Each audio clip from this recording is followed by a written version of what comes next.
Bueno, mi charla de hoy va a ser en relación a la tomografía computada, pero no la historia de la tomografía como tal, porque la historia de la tomografía la pueden ver en todos los libros.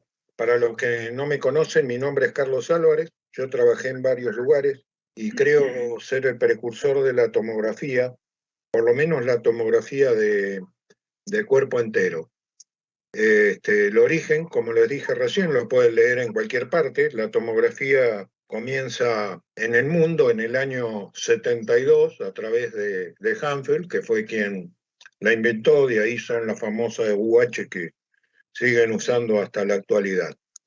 En la República Argentina, el inicio es por fines del 75, principios del 76, que empieza en Fleni con el tomógrafo del doctor Carrera, que en sí no era un tomógrafo, era un craneógrafo, porque era exclusivamente para cráneo.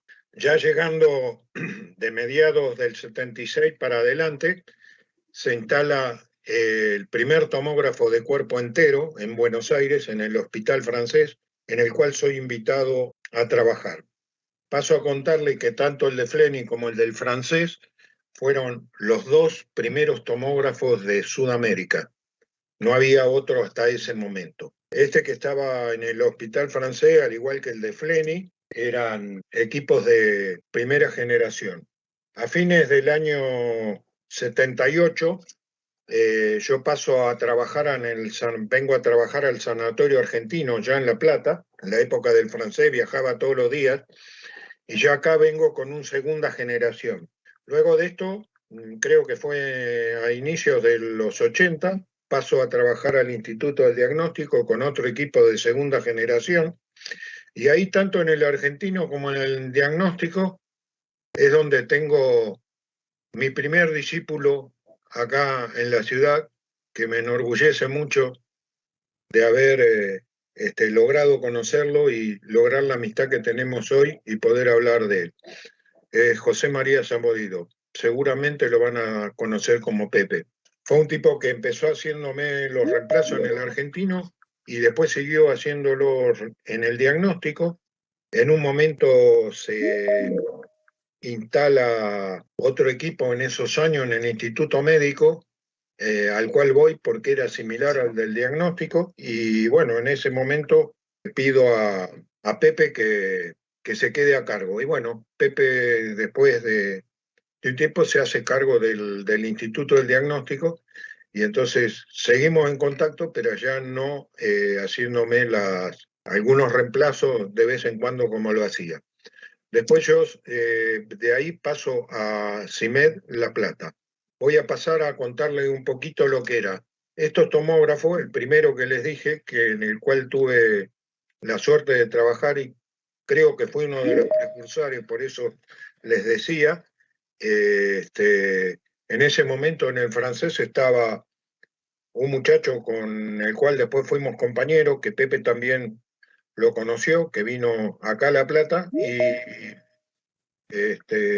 después había otro muchacho más de Buenos Aires y una chica, dos técnicos más, que fueron los que se quedaron en el Francés en esos momentos. Los equipos eran bastante rudimentarios, eran de rotación-traslación, como se puede ver acá en las imágenes. El de primera generación tenía un solo detector y hacía un movimiento de rotación, pero no rotación continua, sino que hacía como un golpe, se trasladaba, otro golpe, se trasladaba, y así hasta girar los 360 grados. Luego, que llegaba a los 360 grados, se volvía a invertir. Siempre el tubo de un lado y en el opuesto estaba el detector. Siempre con este movimiento de rotación-traslación. Estos equipos, para que tengan una idea, tardaba 2 minutos y medio, 2 minutos y medio por corte. Era algo terrible. Siendo que el anterior, digamos, el craniógrafo, estaba cerca de los 4 minutos por corte. Ustedes imaginen que hacer un cerebro con este equipo no bajaba de media hora. 10 cortes a 2 minutos y medio, estábamos en 24 o 25 minutos, porque aparte no eran continuos, hasta que uno le daba, el equipo seguía trabajando. Pero bueno, era realmente lo que había en ese momento, lo cual nos enorgullecía mucho tenerlo y con el cual pudimos hacer grandes estudios en esa época y grandes diagnósticos. Tuve la suerte de trabajar acá con el profesor Eduardo González Toledo, que fue mi jefe, y luego de eso un gran amigo. Cuando vengo al Sanatorio Argentino, ya con una segunda generación, el principio físico es el mismo, o sea que era rotación y traslación. La diferencia es que lo mismo que el anterior, además de tener el movimiento tanto de rotación como el de traslación, consistía en que ya tenía 36 detectores, lo cual era una barbaridad.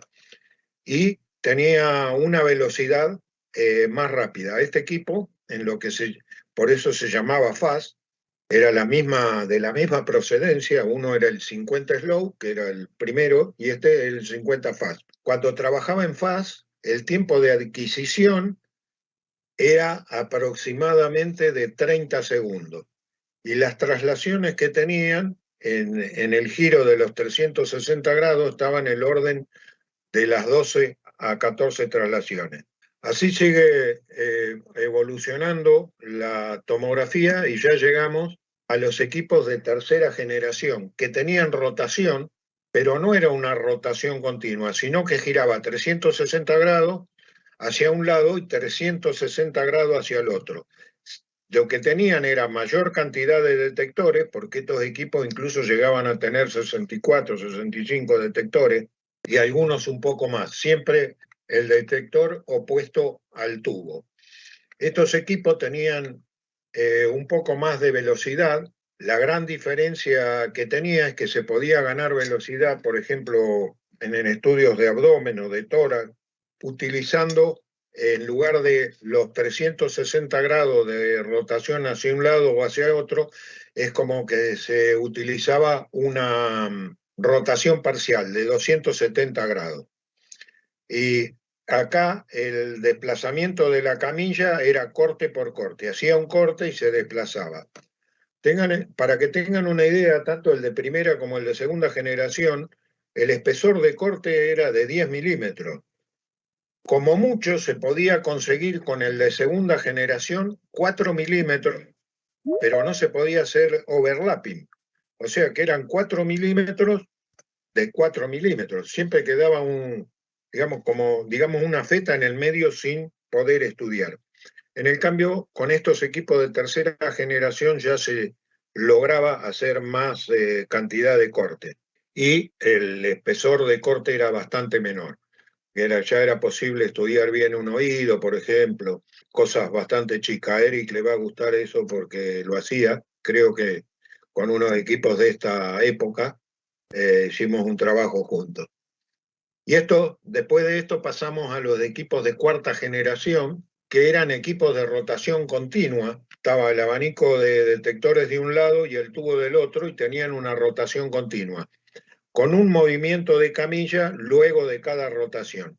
Acá le puse un gráfico como para ver la diferencia entre tercera generación, que hacía 360 y 360, y el de cuarta, que era una rotación continua. De acá, de esta época, ya los equipos eran bastante rápidos, digamos. Estos equipos de tercera generación, de cuarta generación eran rápidos y fue lo que fue los precursores del helicoidal. El helicoidal, la gran ventaja que tenía era que tenía un giro continuo, o sea, no un slip rim, pero sí tenía un giro continuo y un movimiento continuado de la camilla, que hasta ese momento los equipos no la tenían. En este momento, estos equipos, la gran mayoría eran de un corte por rotación, salvo que hubo algunos que se hizo muy famoso, por ejemplo el CT Twin, que tenía 2 cortes por rotación. No quiero darle muchos comerciales porque es como que uno se embanderaría con una empresa o con otra, por lo cual no me corresponde tomar esa posición. Simplemente les comenté lo de este equipo porque era el que llamaba la atención en ese momento eh, por la doble hélice. Luego del helicoidal viene la era de los multislice, que bueno, de esto no les voy a contar mucho porque son los equipos que están en la actualidad y los pueden ver. Estos arrancaron con 4 cortes, 8, 16. Hubo empresas que llegaron a tener 32 o 40 y algunos después ya fueron al 64. Después 128, el volumétrico o el 264, dependiendo del comercial. La gran ventaja, bueno, todos la conocen, son los equipos que están actuales.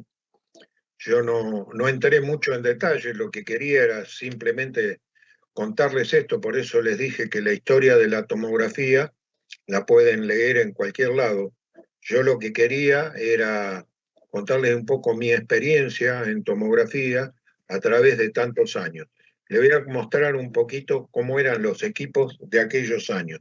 Estas imágenes que se están viendo acá es lo que era un equipo de estos años. Este es un equipo de segunda generación, tanto el segunda como el primera, que el segunda es la consola de técnico, porque era en Independiente, la consola del técnico en este momento, digamos la del operador con la consola de diagnóstico, eran totalmente aparte. Y la consola de el mismo equipo, pero de primera generación, es la que tenemos al lado, pero también de cuerpo entero, ambos. Como pueden ver, lo único que tenía era un monitor alfanumérico donde aparecía, uno tenía la opción de tenerlo como alfanumérico y a través de esta tecla se podía pasar a imagen, ver medianamente cómo se iba formando la imagen. Teníamos el tablero donde teníamos si se quería usar filtro o no, que era muy relativo, los filtros eran muy malos en esa época, y cómo se iniciaba todo, cómo se ingresaba el nuevo paciente, cómo se arrancaban los scans para abortarlo o demás, y la posición en la cual entraba el paciente, con la cabeza o con los pies. No tenían otra opción, ya el prono o el supino había que ponerlo y bueno, empezar a interpretarlo uno y si hacía cortes laterales también lo tenía que interpretar uno, pero no tenía forma de poner la posición en ese momento. Estos equipos, para que tengan una idea, esto era este que está a la imagen de la derecha, viendo la pantalla, era el cabezal de este equipo. Como ven, era totalmente rudimentario. Estos equipos, la camilla no se bajaba, o sea que si iba un paciente en camilla había que levantar la camilla hasta esta altura y lo único que tenía era un botón para el láser, para marcar el láser, y un botón para entrarlo y otro para sacarlo. No había otro tipo de movimiento. Perdón, y el til, tanto para inclinarlo, más menos 30. Y esto que estaba acá era el gabinete de rayos y atrás de esto estaba el generador de rayos. Esta consola que está acá de los mismos equipos era la consola de informe. Para que tengan una idea, este equipo, como se puede ver acá, esta era la consola de imágenes, donde se podían ver las imágenes, tanto las del estudio que se adquiría en ese momento, como, en esta se podían ver las imágenes que estaban archivadas, que ya les voy a mostrar cómo se archivaban, y en la consola más chica lateral, en esta, se podía ver el estudio que se estaba realizando en el momento. Este era y en general era un monitor alfanumérico desde el cual se pedían los datos para buscar este paciente o lo que fuese. O también se escribía y tenía como si fuera una impresora de las viejas, donde salía todo en papel, todo lo que se estaba ejecutando en el momento. Estos equipos no tenían cámara fotográfica, es decir, no había multiformato, ni monoformato, ni nada. Lo que tenían era una cámara como esta que se aprecia acá, que eran unas cámaras comunes de 35 milímetros, la cual había que hacerle una adaptación artesanal de acuerdo a las lentillas de aproximación que uno tenía, porque tenía un tubo y entonces o uno tenía que adaptar ese tubo o comprar distintas lentillas, ir probando lentillas para poder hacerlo. Y las fotos se imprimían en papel blanco y negro. En el caso de tener urgencias, lo que se utilizaba era esto que está acá arriba, que no era ni más ni menos que una cámara Polaroid. Igual que las cámaras que ustedes pueden haber conocido, Polaroid, bueno, esto era una cámara Polaroid. Y ahora voy a pasar, esta era la ventana de observación que tenía, imagínense, miren la altura que tenía, en esos años no estaba permitido hacer la ventana más baja, tenía esta altura limitada. Y acá esta es la consola que le mostré hoy, que era la consola de operaciones.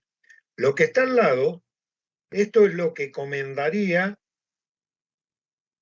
el generador de rayos. Hoy ustedes en un equipo hacen un warm-up y el equipo se precalienta solo.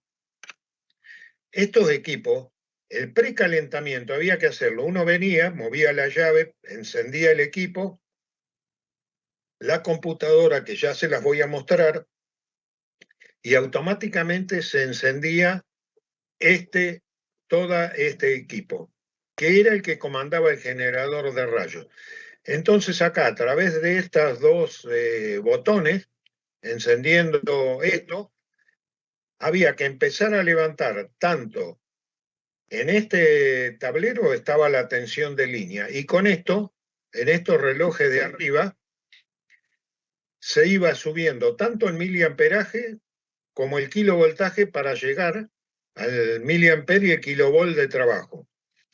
Ustedes hoy un warm-up lo pueden hacer en 5 minutos y tienen el equipo operativa. Para hacer operativo un equipo de esto, tardaba no menos de 45 minutos, para que tengan una idea.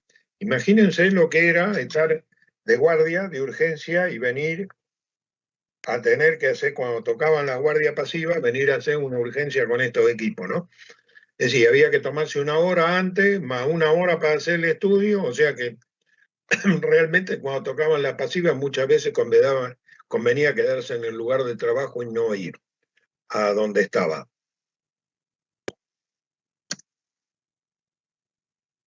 Y esto que están viendo acá no es más ni menos que la forma de archivo que tenía este equipo.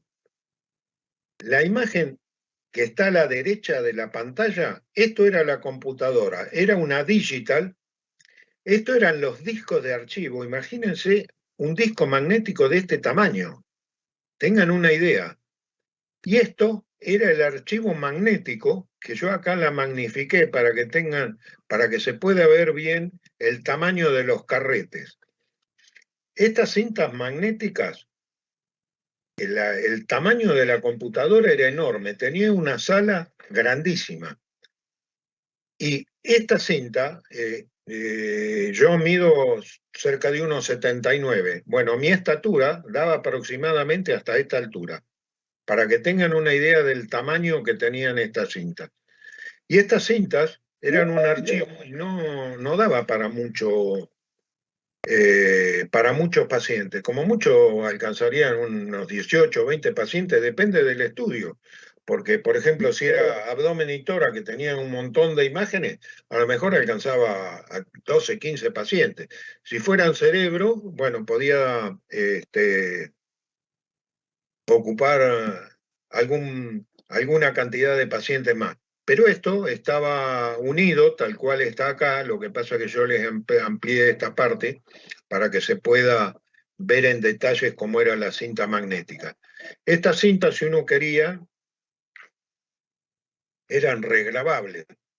En esos años no existía el RIS, el PAC ni nada, o sea que los pacientes se cargaban manualmente.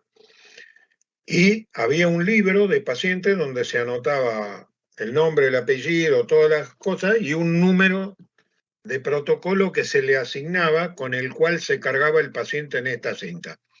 En el libro figuraba cinta número tanto y como se puede ver acá, las cintas tienen que estas cintas se las poníamos nosotros, era con una tela adhesiva o una cinta de papel de esa adhesiva, el número de carrete con el cual teníamos los pacientes, porque llegaba un momento que había tanta cantidad de estos carretes que no sabíamos qué hacer.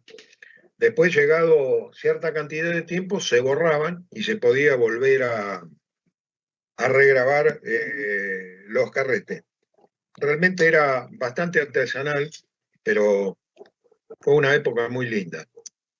Y de esta época, los que quiero compartirle, tengo un gran recuerdo con mis compañeros de acá de trabajo, que hicimos en el año 80, para que tengan una idea, un singular estudio que fue nada más ni nada menos que las momias egipcias del Museo de Ciencias Naturales de La Plata.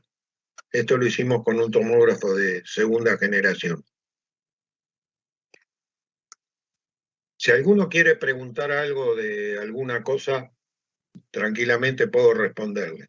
Este es otro equipo, el que yo les comenté recién, que estaba en el Instituto del Diagnóstico, en una de las primeras imágenes que mostré, puse más o menos mi trayectoria. Este es de otra marca. Y este equipo, una de las características que tenía ya sobresaliente en relación al anterior, porque era un poco más nuevo, primero, el arrastre de la camilla era con cadenas. El anterior era con correa, este era con cadena. A través de esto se manejaba la cadena. Y esta foto de acá, como esto de acá abajo, son tapas, que yo las abrí en ese momento para sacar una foto y mostrarle, esto es lo que sería el movimiento de traslación. Se alcanza a ver la caja de detectores, donde estaban los 36 detectores, como les dije, y en el opuesto estaba el tubo. Y después tenía el movimiento de rotación, que acá atrás se puede ver que está sobre el cual giraba. Esto es lo que era el equipo. Esta camilla, como usted ve, ya bajaba, pero no totalmente hasta el piso, sino que bajaba un poco. Cuando uno la mandaba hacia adentro, la camilla, a través de este botón, se enganchaba con esto, que era muy rudimentario para la época, enganchar la camilla para que esa cadena que estaba acá abajo la pudiese arrastrar. Luego de esto, como les dije, pasé a un equipo de tercera generación. Esto fue más o menos por los 85, 86. Este era un equipo Philips. Perdón, me olvidé de comentarles, el equipo anterior, el segunda generación, ese tenía algo revolucionario, que fue que tenía una cámara para graficar las imágenes que era monoformato. Tenía 2 chasis y solamente eran 4 imágenes por película. Sería un chasis similar a lo que sería un 24x30, algo así. O sea que había que tener 2 chasis y cada 4 imágenes, digamos, cuando se hacían 8 imágenes, había que ir al servicio de rayos, revelar las imágenes y volver con los chasis para poder seguir trabajando. Luego de esos años, como les dije, llega esta tercera generación, que era un Philips. Ya era un equipo mucho más moderno, era de rotación, que no era rotación continua, como les dije, sino rotaba 360 y 360, o cuando lo queríamos hacer más rápido, rotaba en 270. Y ya este equipo venía con esto, que era una multiformato, que no tenía más ni menos que este cajón, donde se cargaba la caja de películas y recepcionaba acá. El tema más grave de esto era que cuando a uno le tocaba digamos, el último turno, acá adentro había casi una caja de películas o parecido, hacía que había que ir al cuarto oscuro y quedarse a vivir ahí adentro. En estos años de la tercera generación, les quiero comentar que los equipos los equipos que tuvo, los primeros que hubo a través del Ministerio de Salud, como el primero fue el del Hospital San Martín, esos Toshiba 600, tuve la suerte de que me llamaran a través de la escuela, del Ministerio de Salud, pero a través de la Escuela de Sanidad, hice la adecuación y la capacitación de los técnicos de los 7 equipos que hubo instalados en provincia, perdón, no, en provincia fueron 6 y uno era el del Garrahan. Estaba el del Castec, el de la Edo, el del Fiorito, el de Pergamino, el de Mar del Plata y el del Hospital San Martín, que eran de esos años de la década del 80. Después de esto, también con tercera generación, ya un equipo más compacto, fueron estos General Electric, que estos ya eran en la década del 90, cuando estaban, y estos ya venían con una cámara multiformato grande, en la cual tenía un cajón donde se ponían todas las películas y un cajón receptor. Creo que varios de los que están ahora pueden haber llegado a conocer estas cámaras porque ya existían y se manejaban a través de un iPad que uno les daba el formato y la cantidad de películas que uno quería imprimir de acuerdo al formato. Luego de esto viene la era de los helicoidales, como les dije hoy. La gran ventaja de esto era que tenían un movimiento de la camilla solidario con la rotación del tubo. Todos estos tenían la inclinación del til de más o menos 30, algunos no llegaban, y esta era la era de los helicoidales. Estos fueron los precursores de los multislide, que es en general lo que ustedes todos han conocido al día de hoy,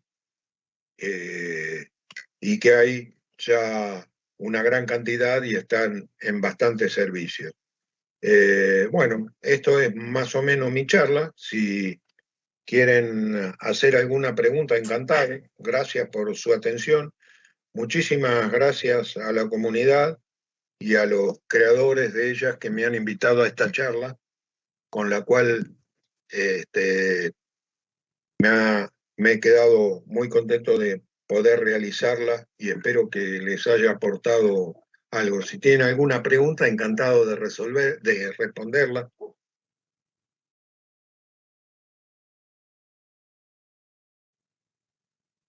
Carlitos. ¿Fernando? Carlitos. Sí, ¿quién habla? Raúl Miranda. ¿Quién? Raúl Miranda. Raulito, ¿cómo estás? Tanto tiempo. Todo bien. Pude entrar, pero un poquito ya comenzada la charla. Sí. Con respecto al primer equipo que mostraste, ¿no era el del sanatorio? Exacto.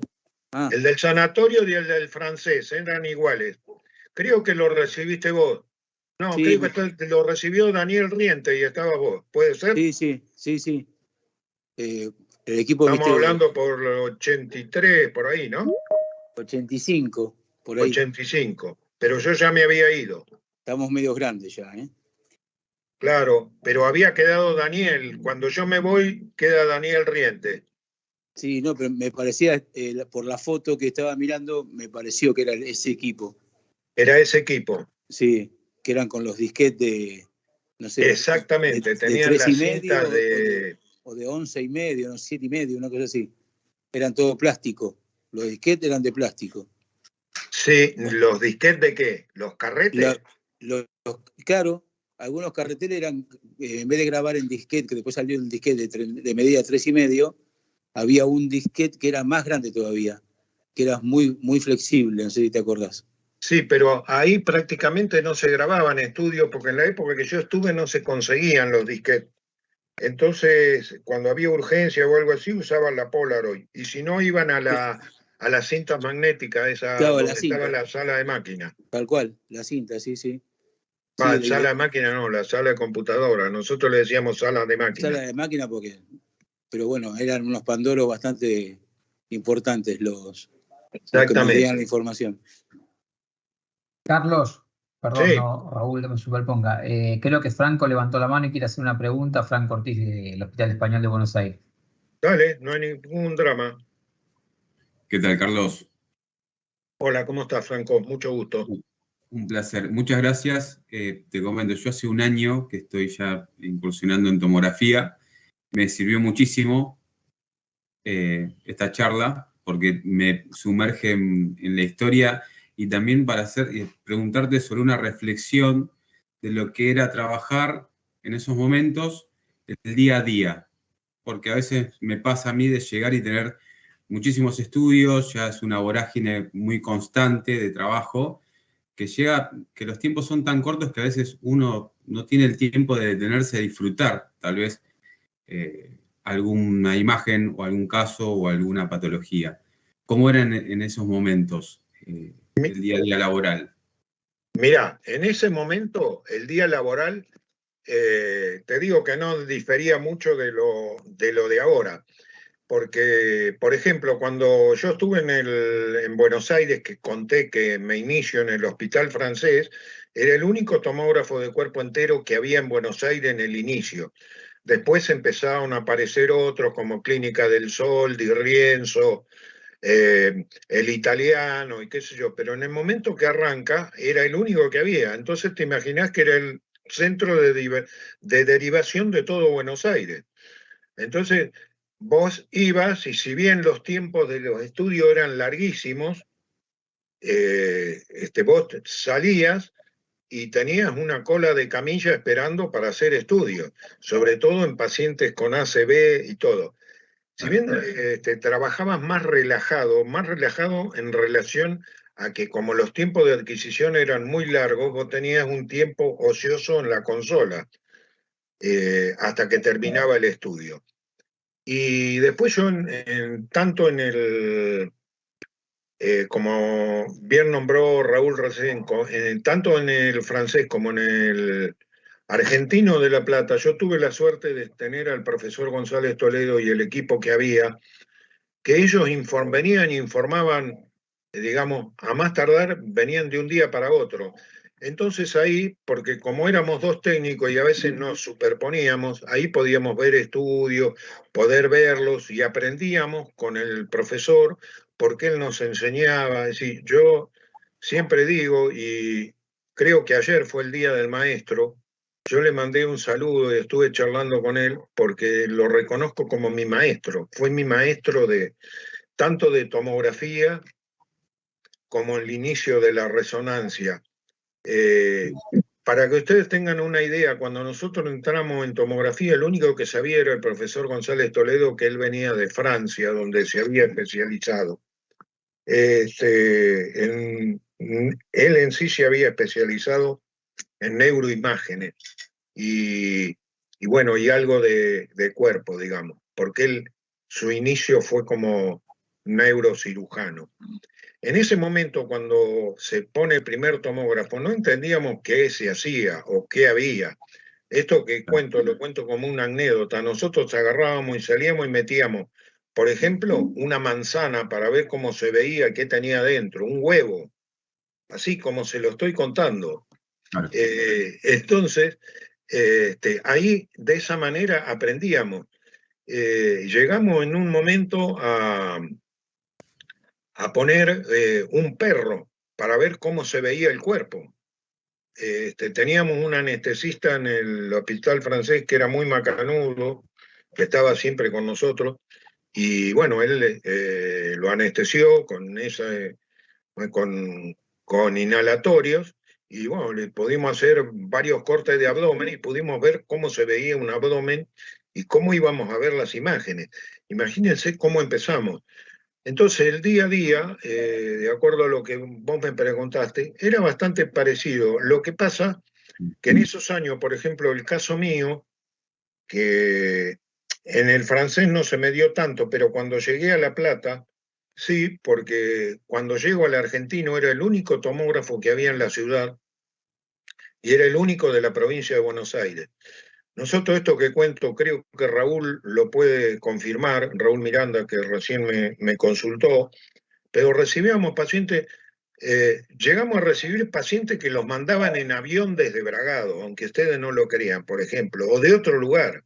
Había médicos que conocían del interior y lo mandaban en un avión sanitario, había que mandarle la ambulancia que lo busque al aeropuerto, lo traiga, hacerle la tomografía y mandarle de vuelta los resultados. Así como se lo estoy contando, esa era la realidad de ese momento. Entonces, ¿qué era lo que pasaba? Como éramos dos técnicos en La Plata, la mayoría de los días nosotros lo que tratábamos de hacer era de turnarnos, hacer pasiva una semana cada uno, pero el día que la noche que te tocaba pasiva, el entorno de La Plata, tenés un montón de hospitales, el Rossi, el Gonete, el San Juan, Romero, un montón de hospitales. Entonces empezaba a recibir urgencias todo el tiempo y cuando salía tenía una cola de camilla en el pasillo que no podías pasar. Entonces, cuando te tocaba la noche de urgencias, te convenía quedarte, quedarte con los médicos de guardia del sanatorio y pasar la noche ahí, porque si te ibas a tu casa y volvías, para prender el equipo tardaba una hora, entonces no te convenía.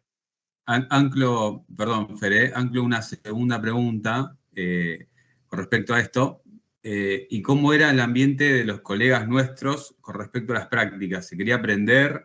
Porque vos mencionabas que eran dos, y entiendo que al haber pocos equipos, entiendo que los operadores iban a ser menos. ¿Pero vos recibías gente con ganas de aprender, colegas? Sí, bueno, el gran ejemplo lo di hoy yo. Mi primer discípulo en la ciudad de La Plata fue Pepe José María Saborido. Creo que acá dentro, incluso en la comunidad, hay varios que pueden dar fe de lo que era. Había gente que le interesaba, pero tampoco había muchos que se interesaran por tomografía, porque como no existían, no sabían lo que eran. Para que ustedes tengan una idea, yo no recuerdo bien si fue en el 80 o en el 81, hubo una circular del Ministerio de Salud de la provincia donde era obligatorio para los operadores de tomografía hacer el curso de radiofísica sanitaria.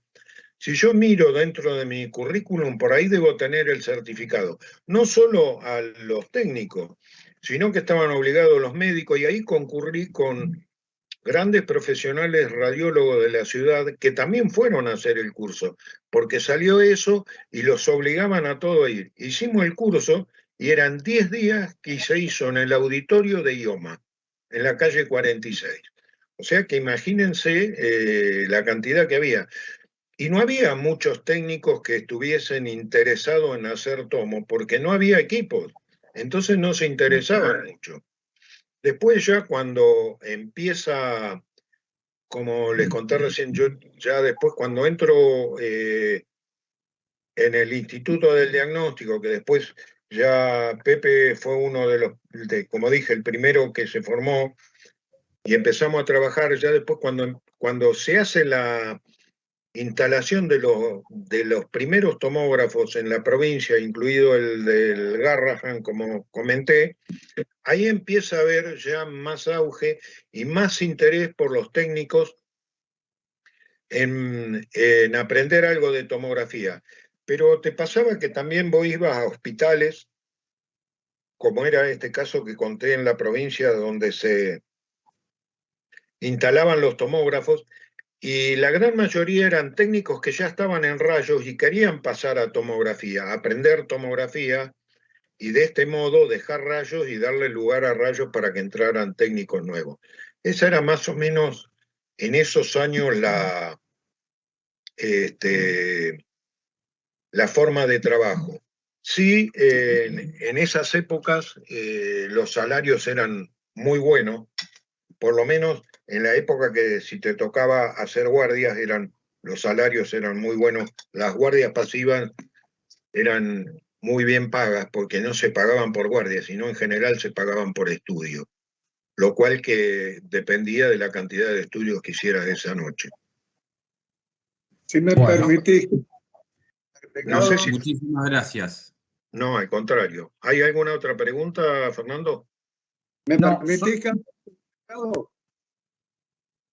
Sí. Habla Pepe. Pepe, querido. Sí. Carlitos, quería agradecerte fundamentalmente tu referencia. Carlito, no lo dejes hablar a Pepe como que te gana. El honor fue mío haberte tenido como maestro. Yo llegué por un amigo en común y terminamos siendo muy amigos nosotros dos y muy, muy compinches, y agradecido y honrado de haberte tenido como maestro. A propósito de lo que preguntaba este colega del español, lo que pasa es que se necesitan otros cuantos capítulos a hablar, es desde aquel entonces las competencias que habían, es decir, aquellos profesionales que hacían ecografía desmerecían la tomografía y muchos se negaban a la tomografía como estudio de referencia. No eran muchos los técnicos interesados en ese momento. Sí, recién hubo técnicos donde vos fuiste también protagonista cuando hubo tomógrafos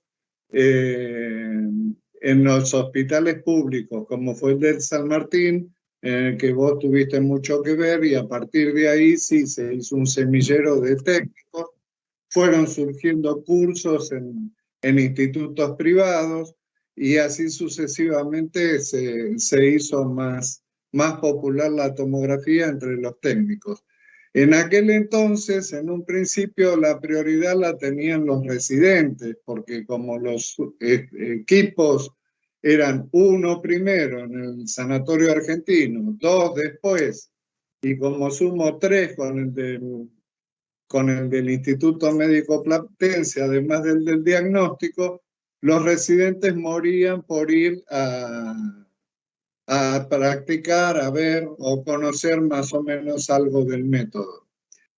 Lo que es para un capítulo aparte, que vos explicaste brillantemente, el tema de la duración de los cortes, de la duración de los estudios y todo eso. Y todo eso, las implicancias que tenía eso en la preparación del paciente para realizar los estudios. Así que bueno, eso da para mucho más. Un gusto, un placer haber compartido con todos. Me callo, creo que fue Miranda el que me dijo que iba a hablar para Pepe. Muchas gracias, Pepe, por tu apreciación, y gracias a los que participaron. Estamos sobre el corte, nosotros tenemos 1 hora y algo nada más, estamos en 59 minutos más o menos. No es que quiera ser descortés ni nada por el estilo, pero si no, no nos corta y nos saca, nos interrumpe la comunicación. Quería decirle, para que los que aguantaron hasta el final de la clase de Carlos, que se le hizo muy amena, supongo, que se vayan agendando para el día 28 de octubre en las segundas jornadas platense de los licenciados de bioimágenes, ¿sí? Es una jornada en la cual la comunidad, junto con AXA, va a organizar este segundo encuentro. Así que váyanse agendando para el 28 de octubre, ningún otro compromiso, que así esperamos con su presencia todos. La semana entrante ya estaría el link de inscripción, ¿sí? Así que bueno, gracias a los participantes. No hay más preguntas, Carlos. Sí, Raúl, ya te doy el pase, así que los saludo a todos y gracias por conectarse. Nos vemos el próximo martes. Te dejo, Raúl. Gracias, Carlos. Muy buena clase, como siempre. Abrazo. Omar. Abrazo, Omar. Qué raro, Omar. Qué Gracias raro. por... Felicitaciones. Gracias. Gracias. Gracias Raúl, a todos ¿querías por decirle haberme algo? aguantado. Cualquier No, le pregunta quería- o lo que quieran a través del WhatsApp de la comunidad pueden hacerla, se lo responderé. Muchísimas gracias. Genial.